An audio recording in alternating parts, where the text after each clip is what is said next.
Hi there, my name is Amy Armistead. I am the pastor of The Gathering Place, which is a brand new faith community in the Daytona Beach area. We are planting out of First United Methodist Ormond Beach, which means that we are one faith family with two unique identities. So we launched our online services on Easter and have been going strong these past couple of weeks. But a lot of my time these last few months have been cultivating community and meeting and having relational one-on-ones with folks across the age spectrum, which has been so much fun. A little bit about me: I'm originally from Fort Lauderdale, Florida. I went to Florida Southern College and majored in advertising creative. So my background is in media strategies and graphic design. Then I went to Duke Divinity School, where I got my master's of divinity, but also worked with a professor named Kate Bowler, who's a New York Times bestselling author of the book Everything Happens for a Reason and Other Lies I've Loved. I was her social media and content creator while in seminary, which gave me a passion for digital ministry and cultivating community online, which who knew how important that would be in 2020 and 2021. But being a young person myself, that is the people I tend to hang out with. Those are my communities that I'm passionate about. And I've been asked to answer two questions. What do you wish every church member knew about how to reach young people? And I get this question as a church planter all the time.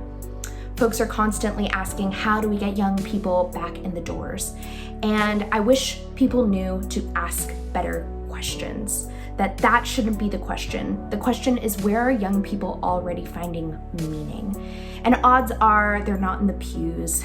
It's out with their friends at brunch, in community groups, through civic engagement. And I don't think that young folks are leaving the church because they don't love Jesus or they don't know Jesus.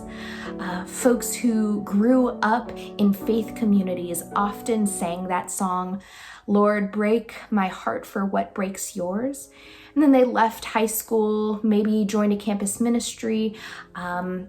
Odds are some of them didn't, and then come out into the real world and have a hard time connecting with faith communities because that song that they sang often doesn't ring true. And young folks are deeply frustrated that why aren't church communities' hearts breaking for what breaks God's hearts? So when we silence conversations surrounding racial justice, gender and sexuality, income inequality, environmental justice, and a lot of things that are piquing the interest of young folks these days, and wherever you find yourself on that spectrum of those various topics, the problem is more so that we're not having those conversations, that we're silencing those conversations.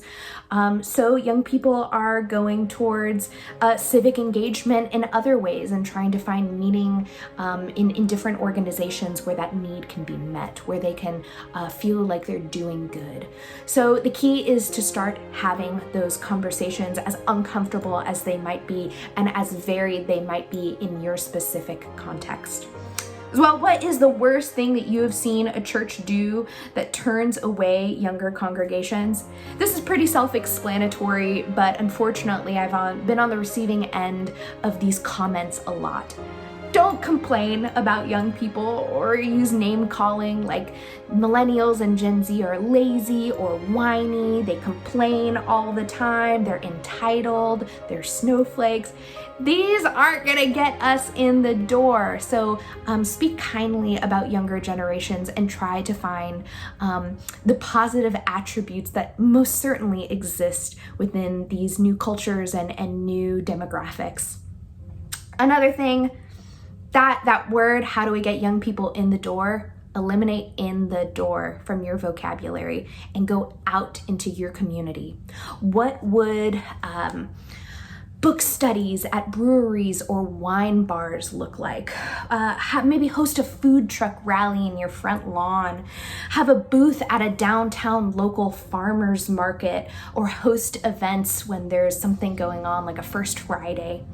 Offer children's programming, not in your building, but in nearby parks, outside, in the community. What would it look like to be hometown missionaries? Think local. As well, as much as we like to say we're too old for new technology, it's never too late to learn and to adapt and to incorporate those technologies into the life of your community. So I wish you all the best, and I'm so glad that you're experiencing this journey into reviving and revitalizing your local communities. Best of luck.